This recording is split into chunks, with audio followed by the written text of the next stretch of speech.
My sister faked my pregnancy and turned my parents against me. I got kicked out of the house while she became the favorite child. So I secretly recorded her confession and exposed every lie. Growing up, it was me and my younger sister against the world. Or more specifically, me and my sister against our family. You see, my parents always tried to pit us against each other. Who could get the most attention? Who could get better grades? Who was prettier, funnier, smarter? Everything was a contest, and every loss was rubbed in our faces. But me and Ela always promised each other not to give in to their BS. Sometimes as a joke, we'd even pretend to hate each other. I remember being 14 and leaving the house to go to school. Isla had makeup on while I didn't. Amelia is so careless with her appearance. No wonder I get more guys than her, Ela said pridefully. I almost choked on my water. "We are so proud of you," my mom exclaimed. My dad turned to face me and said, "When will you finally take notes from your sister?" His tone was sharp and cruel. As soon as we got on the school bus, we both burst into laughter. I couldn't even breathe. And our parents are mixed race. Our dad is South American while our mom is Chinese, and my sister looked more like my dad, which meant she naturally had a slower metabolism. While I had the skinny, mini Asian genes, I always admired Isla, though. She was younger than me, but still had more curves while I practically looked like an ironing board. But I didn't envy her, not for a single second, because if one of us got to be the prettier one, I would choose her every single time. But Isla also had something I never suffered from, and that was overeating. When she was 15 and I was 17, her boyfriend broke up with her. She didn't want to tell our parents because of the backlash, so I obviously helped to keep it a secret. But over the next few weeks, I saw her start to eat almost double the amount of food than usual, whilst keeping a secret snack stash under her bed. But I figured a little binge eating wouldn't hurt. Apparently, after 3 weeks, she had gained 5 pounds, and I didn't even notice. I don't think she knew either, but our parents did. We were sitting at the kitchen table when my mom started pinching her arm. "You're an effing disgrace," she said, burying her face in her hands. Meanwhile, my dad picked her up and dragged her over to the weighing scale. When he saw the additional 5 pounds, his face practically turned ghost white. Tears began to form in Isla's eyes, so that's when I yelled, "Oh, we're late for school," and dragged her out the door. On the bus, I gave her a huge hug. But instead of hugging me back, she told me to F off before putting in her AirPods and blasting Lena Del Rey. But I wasn't hurt because what are younger sisters for, if not to test your patience? But something shifted after that. She started losing a lot of weight and spent an hour every morning perfecting her makeup. And this entire time, they thought I was single. You see, while Isla and her BF were broken up, I had actually gotten a boyfriend of my own who just so happens to be awesome BTW. But Ela asked me not to tell our parents since they'd use it to make her feel like she T. So when she had lost the weight, our parents would say things like, "No wonder Ela has a boyfriend and you don't. Boys probably look at you and wish that you looked like Ela." But instead of following our usual routine of locking eyes and holding back our laughter, Ela started joining in. I'm honestly disappointed to even be related to her. If it wasn't for me, the bloodline would be doomed. When our parents went to sleep that night, she convinced me that she was joking, and I believed her until the next morning, because that's when she started doubling down. "Mom, Dad, can you please give Amelia some money so she can buy a boyfriend or something?" She screamed as soon as I walked into the kitchen. I stood there completely blindsided, and she kept going. "Don't worry, Amelia. You can always be a crazy cat lady." She then turned her neck to stare at our parents for their validation. And the second they started laughing, Isla's face completely lit up. For a while, I decided to let Isla just have her fun, get it out of her system. But after 3 weeks, we were sitting at the dinner table when I started to put food on my plate. "Are you sure you should be eating so much? No man will ever want you if you keep eating like a beluga whale." Suddenly, the entire house erupted into conversation about how greedy and obese I was. That's when I finally snapped. "Mom, Dad, I actually have something to tell you." I then took out my iPhone and showed them a photo of my very handsome BFF. My parents' demeanor changed instantly. "Wow, honey, we are so happy for you," they said, and I continued to pile food onto my plate in peace. Meanwhile, Isla was completely red with anger. Like, what the F? I didn't even tell our parents that she and her boyfriend were broken up. I just wanted to live my life in peace. But apparently Isla was dead set on destroying it, because the next morning, I woke up to my dad screaming right above my face, "You a word. How could you have done this to us?" In his hand was a positive pregnancy test. Leela told us, "Get the F out of my home."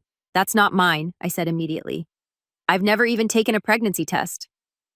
My dad's jaw tightened. "Ela found it hidden in your bathroom trash. She was worried about you and came to us." I shook my head, fully awake now. No, that's impossible. I'm not pregnant. I haven't even Tyler, and I haven't gone that far. My mom's expression hardened. We also heard some very concerning voice messages between you and Tyler. Isla showed us recordings where you were discussing options. My heart started racing. Voice messages. What was she talking about? I don't know what Isla showed you, but whatever it is, it's not real. I haven't sent any messages like that. You can check my phone. My dad crossed his arms. We're extremely disappointed, Amelia.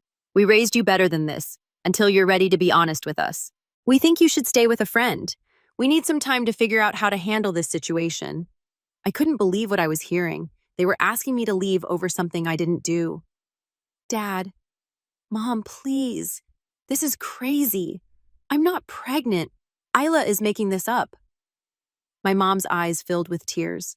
We heard your voice, Amelia. Why would your sister lie about something this serious? I tried calling out to Isla, tell them it's not true. But she just stood in the hallway with this weird little smile on her face. She was wearing her perfectly applied makeup hairstyle in loose waves, looking like she'd stepped out of an Instagram post while my world was crumbling around me. My hands were shaking as I stuffed some clothes into my backpack. I kept trying to explain to my parents that I wasn't pregnant, that they needed to calm down and listen to me, but they weren't having any of it. My dad literally stood over me while I packed like I was some criminal. My mom kept muttering about how I'd ruined the family name and how they'd have to move to avoid the shame. I grabbed my phone charger and my wallet trying to think straight. Where would I even go? I had like $43 to my name and it was 7:30 in the morning. I tried texting Tyler, but he didn't respond right away. I thought about calling my friend Jess, but her parents were super strict and would definitely call mine as my dad practically pushed me toward the front door. I caught a glimpse of Isla watching from the kitchen. She wasn't even trying to hide her satisfaction. This wasn't my sister anymore. This was someone I didn't recognize. The girl who used to stay up late with me watching scary movies and laughing until our sides hurt was gone, replaced by this stranger. We'll talk when you're ready to be honest with us, my dad said firmly as I stepped onto the porch. The door closed behind me with a decisive click.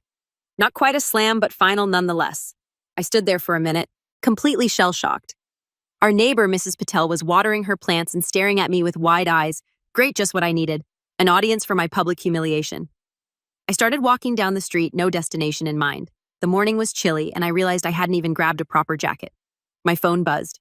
Finally, Tyler responding, but when I opened the message, my stomach dropped. It wasn't from Tyler. It was from Isla. Have fun being homeless, sis. BTW.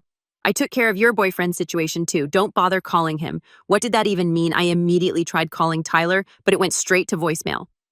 I texted him, something crazy happened. Please call me ASAP. No response. I ended up at the park a few blocks from our house, sitting on a bench trying to figure out what to do next. I checked my social media and saw that Tyler had unfriended me on everything. What the hell was going on? That's when I got a notification. Someone had tagged me in a post. It was a screenshot of text supposedly from me to Tyler saying horrible things like I was only dating him as a joke and that I was cheating on him with his friend, but I never sent those messages. I frantically tried calling Tyler again, but he'd blocked my number. I sat there on that cold bench, the reality of the situation slowly sinking in. My sister had completely set me up. She'd planted a fake pregnancy test, turned my parents against me, and somehow sabotaged my relationship with Tyler, all in one night. I couldn't believe how quickly my life had fallen apart. One minute, I was a normal high school senior with decent grades and a cute boyfriend. The next, I was homeless with $43 and a backpack full of randomly grabbed clothes. I sat on that park bench for almost 2 hours watching moms with strollers pass by and old guys walking their dogs. Nobody looked at me twice. They had no idea my entire world had just imploded. I tried calling Tyler 5 more times, but it went straight to voicemail every time. I even tried calling from the park payphone. Yes, our town still has those, but he must have blocked that number too. I scrolled through those fake messages Isla had somehow created. They were meticulously crafted to look like they came from me with details that made them seem authentic, mentioning inside jokes Tyler and I shared, using my typical texting style. There was even a part where I said his little sister was mentally challenged, which was especially cruel since his sister has Down syndrome and he's super protective of her. I realized Isla must have been watching us closely, gathering information to make her fake messages believable. Around 10 a.m., I finally worked up the courage to text my mom. Mom, I'm not pregnant. That test isn't mine. Please let me come home and explain. She read it immediately but didn't respond. I waited 15 minutes and tried again. Mom, I've never even had SX. Ela is lying to you. Read but no response. I was getting hungry and had to pee, so I walked to the McDonald's near the park. I ordered the cheapest thing on the menu and used their bathroom. While washing my hands, I caught my reflection in the mirror and barely recognized myself. My eyes were puffy from crying, my hair was a mess, and I looked like I hadn't slept in days even though it had only been hours since I'd been kicked out. I sat in that McDonald's for another hour, nursing my small coffee and using their Wi-Fi to figure out my next move. I messaged a few friends, but it was a school day and nobody was responding. That's when I remembered Mrs. Kravitz, our elderly neighbor who used to babysit me and Isla when we were little. She lived alone since her husband died and was always super nice to us. I didn't have her number, but I knew where she lived. I walked the mile back toward our neighborhood, careful to take the route that wouldn't pass by my house. Mrs. Kravitz was in her front yard tending to her roses when I approached. She looked up and immediately frowned with concern. Amelia, shouldn't you be in school, dear? I tried to explain what happened without completely breaking down, but failed miserably. I ended up sobbing on her porch while she patted my back and made sympathetic noises. Mrs. Kravitz didn't ask too many questions, just brought me inside and made me tea. She told me I could stay with her for a few days until things sorted themselves out. I was so grateful I almost started crying again. Mrs. Kravitz let me use her shower and gave me some clean towels. She even found an old t-shirt of her grandson's for me to sleep in. While I was in the bathroom, I heard her on the phone, her voice low but firm. I couldn't make out what she was saying, but I had a feeling she was calling my parents. Part of me hoped she could talk some sense into them, but another part was terrified they'd come drag me away or something. When I came out, Mrs. Kravitz just smiled and said she'd made up the guest room for me. She didn't mention any phone call, and I was too exhausted to ask. I collapsed onto the bed and fell into a deep, dreamless sleep. I woke up around dinner time to the smell of lasagna. My phone was blowing up with notifications mostly from school friends who'd heard rumors that I'd been kicked out. Apparently, Isla had been telling everyone I was pregnant and had run away with some college guy. What the actual heck? The lies were getting more elaborate by the hour. There were also 3 missed calls from my mom, but no voicemails or texts. I didn't know if that was a good sign or not. I decided to wait and see if she'd call again before reaching out. Mrs. Kravitz and I ate dinner together, and she told me stories about when she was young. It was nice to focus on something other than my disaster of a life for a while. After dinner, I helped with the dishes, and she showed me how to work her ancient TV so I could watch something before bed. Around 9 p.m., my mom finally texted, "We need to talk. Come home tomorrow after your father leaves for work. No apology, no acknowledgement that they might have overreacted. Just a command to come home when my dad wouldn't be there." I showed Mrs. Kravitz the text and she advised me to go, but to be careful. "Your parents love you," she said, patting my hand, "but sometimes love gets all twisted up with expectations and fear. Just tell them the truth and stand your ground." I barely slept that night, rehearsing what I'd say to my mom. By morning, I had it all planned out. I'd calmly explained that I wasn't pregnant, that Isla was lying, and that I deserved to be treated better. I even practiced in front of Mrs. Kravitz's bathroom mirror, trying to look confident and mature. Mrs. Kravitz made me breakfast and gave me a hug before I left. "Remember, you're always welcome here if things don't work out," she said. I almost started crying again. It was weird how this neighbor had shown me more unconditional support in one day than my parents had in years. I waited until 8:30 a.m., knowing my dad would be at work by then. The walk to my house felt like marching to my own execution. When I got there, I hesitated before knocking on the door of my own home. How messed up was that? My mom opened the door and looked me up and down like she was checking for visible signs of pregnancy. Without a word, she stepped aside to let me in. The house smelled like coffee and cinnamon. Mom always baked when she was stressed. I followed her to the kitchen where she'd set out 2 mugs of tea. We sat across from each other at the table, the silence stretching between us like a rubber band about to snap. "I'm not pregnant," I said finally. "That test wasn't mine." My mom sighed and rubbed her temples. "Isla found it in your trash can, Amelia. Why would she lie about something like that?" I couldn't believe what I was hearing. Because she's jealous. Because she's been acting crazy ever since I told you guys about Tyler. "Mom, I've never even had sex. I swear on Grandma's life." My mom flinched at the mention of her mother, but her expression remained skeptical. "Then whose test was it? I don't know. Maybe it was Isla's, or maybe she bought it and faked the positive result." I was getting frustrated now. "Have you even asked her? Have you questioned anything she's told you?" My mom's face hardened. "Don't try to blame your sister for your mistakes. Isla has been nothing but concerned about you. She showed us the messages you've been sending to that boy too." Horrible things, Amelia. We didn't raise you to be so cruel. I pulled out my phone and opened my messages with Tyler. Look, there's nothing here. She faked those messages somehow. She's trying to ruin my life, and you're helping her. My mom glanced at my phone but shook her head. You probably deleted them. Ela showed us screenshots. I was about to argue more when the front door opened. Isla walked in, stopping short when she saw me at the table. For a split second, something like panic flashed across her face, but she quickly recovered. What's she doing here? Isla asked, her voice dripping with disdain. We're trying to sort this out, my mom replied. Amelia says the pregnancy test isn't hers. Isla rolled her eyes dramatically. Of course she'd say that. I found it wrapped in toilet paper in her bathroom trash. Who else would it belong to? I stood up so fast my chair scraped loudly against the floor. You're lying. You've been lying about everything. Why are you doing this to me? Isla's eyes narrowed. I'm not the one who got pregnant and then tried to hide it. I'm not the one who was cruel to her boyfriend and then played the victim. I turned to my mom, desperate for her to see through Isla's act. Mom, please. I'm telling the truth. I've never given you any reason not to trust me. My mom looked between us, clearly torn. For a moment, I thought she might actually believe me. Then Isla pulled out her phone. I didn't want to have to do this, she said, her voice suddenly soft and sad. But I recorded Amelia talking about her situation last week. I was trying to help her, but she made me promise not to tell you guys. My jaw dropped. What? That's insane. We never had that conversation. Isla pressed play on her phone, and I heard what sounded like my voice saying, I messed up, Lay. I'm pregnant and I don't know what to do. Please don't tell Mom and Dad. I felt like I was going to throw up. That's not me. That's not my voice. She must have used one of those voice simulation apps, but I could see in my mom's eyes that she believed Isla. The recording continued with me talking about how scared I was and how I might get in termination of pregnancy. It was surreal hearing my voice say things I'd never said. The recording was cleverly edited with background noise that sounded like my bedroom, and even the specific way I sometimes called her Lile when we were having serious talks. I think you should leave, my mom said quietly when the recording ended.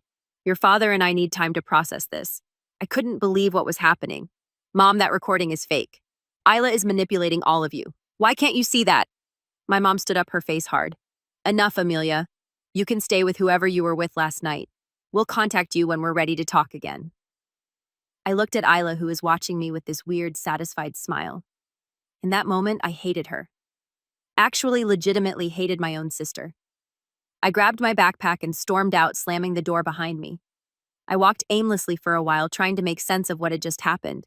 How had Isla created that recording? It sounded exactly like me, but I'd never said those words. And why was she doing this? Just because I'd shown our parents a picture of Tyler. It seemed like such an extreme reaction. Speaking of Tyler, I decided to try one more time to reach him.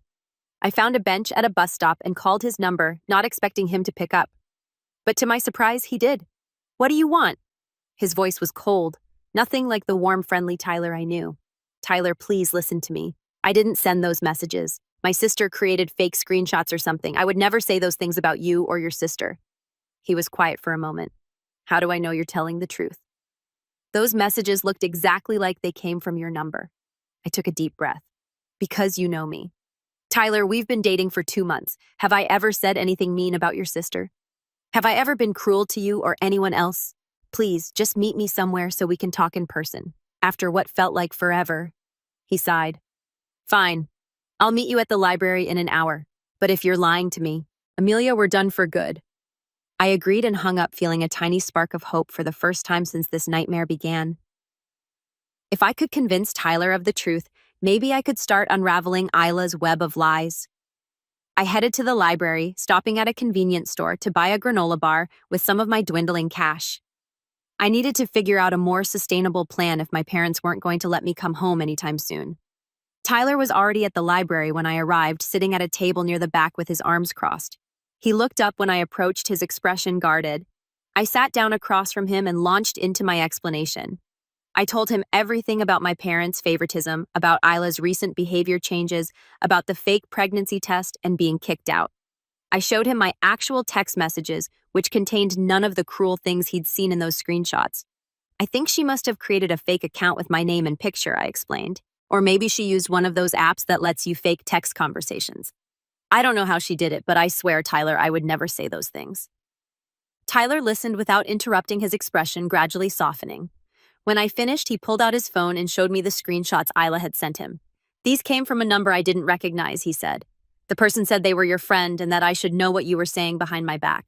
I should have questioned it more, but the text looked so real and they had details only you would know.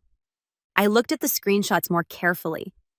Wait, see this part where I mentioned that time we got caught in the rain after the football game? I never told I about that, but I did post a picture of us all wet and laughing on my Instagram. She must have used that to make her story more believable. Tyler nodded slowly. And this part about my sister, you've only met her once and you were super nice to her. Exactly. I would never say something so horrible. Isla is trying to isolate me from everyone who cares about me. First, my parents, now you. Tyler reached across the table and took my hand. I believe you, Amelia. I'm sorry I didn't give you a chance to explain before blocking you. I squeezed his hand, fighting back tears of relief. It's not your fault. The screenshots were convincing. I probably would have believed them too. We spent the next hour coming up with theories about why Isla had suddenly turned against me. Tyler thought maybe she was jealous of our relationship, especially since her own boyfriend had broken up with her. I wondered if it was more about our parents' attention. Once they knew I had a boyfriend, they'd stopped comparing me unfavorably to Isla. Whatever her reason, we need proof that she's lying. Tyler said, otherwise your parents will never believe you. He was right. I needed hard evidence that Isla was behind all this. But how was I going to get it when I wasn't even allowed in my own house? Tyler offered to let me stay at his place, but I knew his parents wouldn't be cool with his girlfriend suddenly moving in. So I headed back to Mrs. Kravitz's, feeling slightly better now that at least Tyler knew the truth. Mrs. Kravitz welcomed me back with open arms and a fresh batch of cookies. I told her about my meeting with Tyler and my plan to somehow prove Isla was lying. You know, Mrs. Kravitz said thoughtfully, I've watched you girls grow up. Isla always needed more attention, more validation. Your parents didn't help with all their comparisons and competitions. But this behavior, it's concerning, dear. It's more than just sibling rivalry. I nodded, picking at a cookie. It's like she's become a completely different person. The Isla I grew up with would never do something this cruel. Mrs. Kravitz patted my hand. People change, especially at her age. But that doesn't excuse what she's doing. You need to stand up for yourself, but be smart about it. Don't sink to her level. That night, I came up with a plan. I needed to catch Isla admitting what she'd done, preferably on video. But how would I get her to confess she was too smart to fall for a simple trap? The next day was Saturday, which meant both my parents would be home. I knew confronting Isla with them around wouldn't work. She'd just deny everything and they'd believe her over me. I needed to get her alone. I remembered that Isla always went jogging in the park on Saturday afternoons.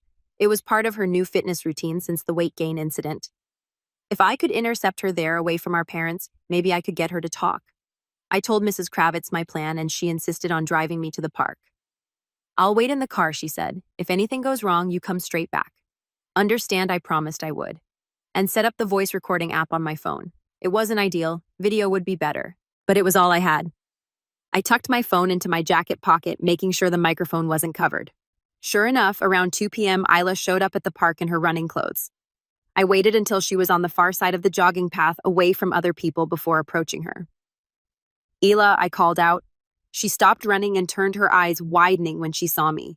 What are you doing here? She asked, looking around nervously. Are you stalking me now? I forced myself to stay calm. I just want to talk away from Mom and Dad. I want to understand why you're doing this to me. Isla crossed her arms. I'm not doing anything to you. You got yourself into this mess. Cut the crap, Isla, I said, stepping closer. We both know you planted that pregnancy test. We both know you faked those messages to Tyler. What I don't understand is why. We were always a team. Remember us against them. Something flickered in Isla's eyes. Regret maybe, but it was quickly replaced by hardness. That was before. Before what I pressed, before I showed them a picture of my boyfriend. How is that such a betrayal? Isla laughed, but it wasn't her normal laugh. It was bitter, almost ugly. You don't get it, do you? For once in my life, they were proud of me. I was the pretty one, the popular one, the one with the boyfriend. And then you had to ruin it. I was stunned. Isla, they've always been proud of you. They constantly compared me to you. Remember? Why can't you be more like Isla? Isla would never get a B-. It was always about how great you were. She shook her head. That's not the same as being genuinely proud. They were just using me to make you feel bad. But after I lost the weight, after I started really trying with my appearance, they actually respected me. And then you showed them that stupid picture, and suddenly it was all Amelia this, Amelia that. I couldn't stand it. I couldn't believe what I was hearing. So you decided to destroy my life. Make them think I was pregnant. Get me kicked out of my own house. Turn my boyfriend against me, all because you were jealous of a little attention. Isla's face flushed with anger. You have no idea what it's like to always be second best. Even when they were praising me, it was only to hurt you.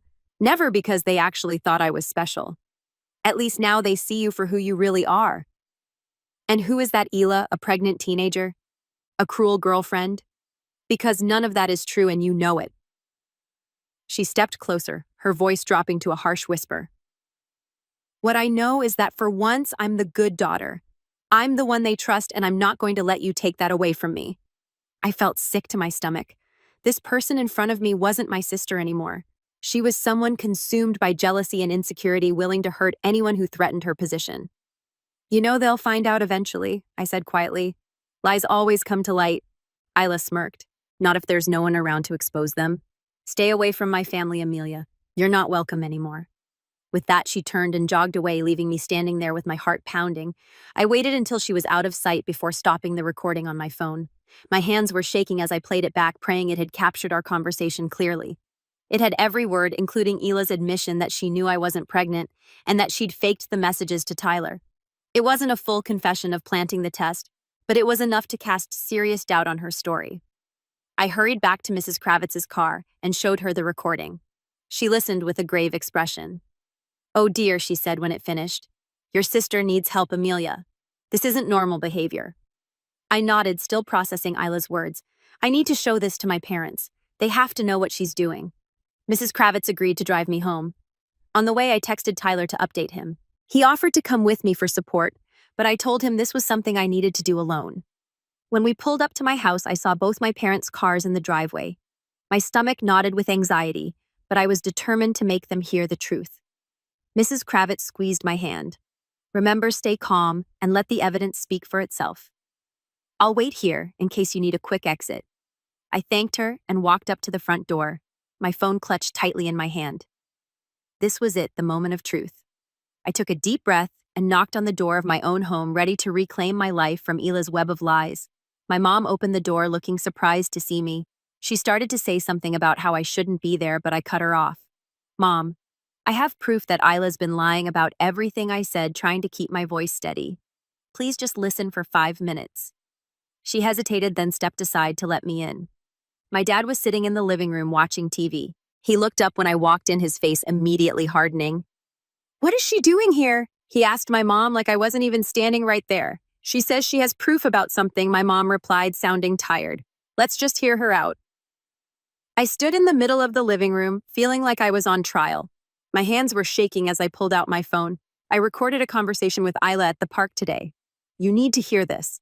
My dad started to object, but my mom put her hand on his arm.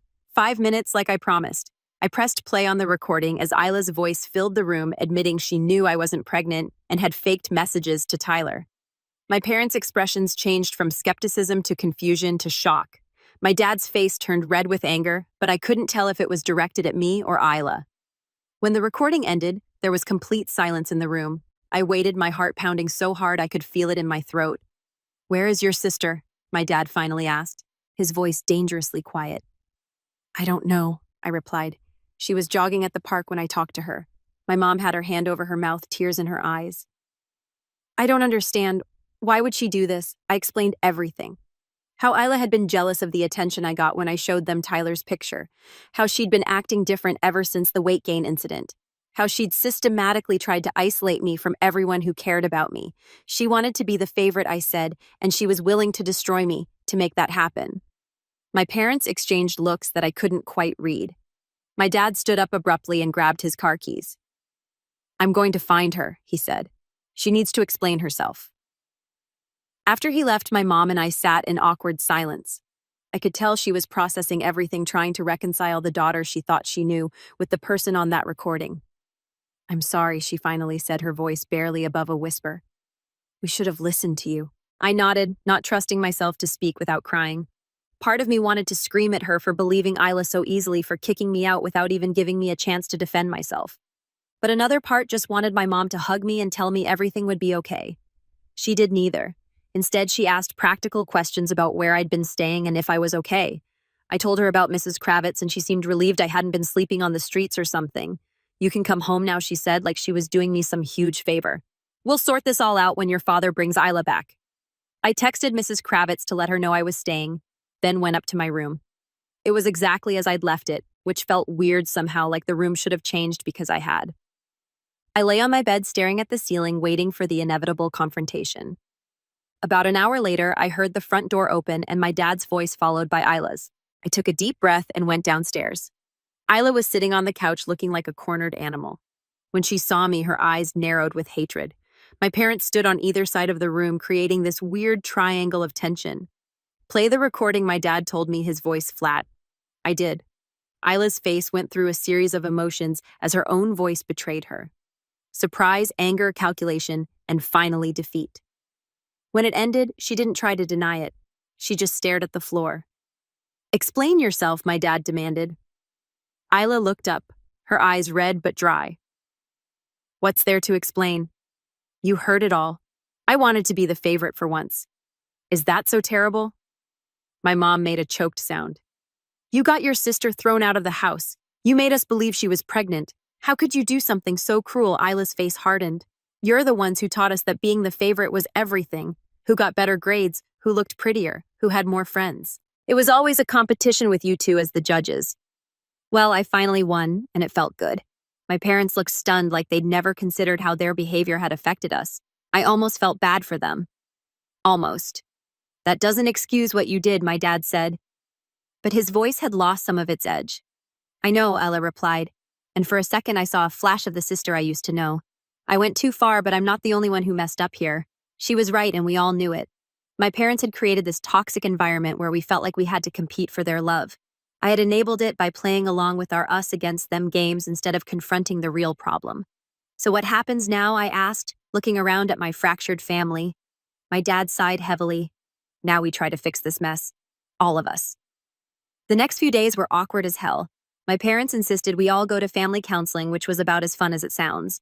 The therapist, Dr. Ree, was this calm, non-nonsense woman who didn't let anyone dodge the hard questions. In our first session, she made my parents confront how their constant comparisons had damaged Isla and me. My mom cried a lot. My dad got defensive at first, but eventually admitted he'd been repeating patterns from his own childhood. Isla and I had a separate session where we talked about our us against them dynamic and how it had both protected and hurt us. Dr. Ree pointed out that our fake competitions had become a real one without us realizing it. You both learned to seek validation through comparison, she said. Amelia through academic achievement, Isla through appearance. When those roles were threatened, the system broke down. It made sense, but understanding the problem didn't automatically fix things between us. Isla apologized to me, but it felt rehearsed, like she was saying what she knew she was supposed to say. I accepted her apology because what else could I do? But the trust was gone. Tyler was amazing through all of this. He came over to meet my parents properly, and they were awkwardly nice to him. Isla avoided him completely, which was probably for the best.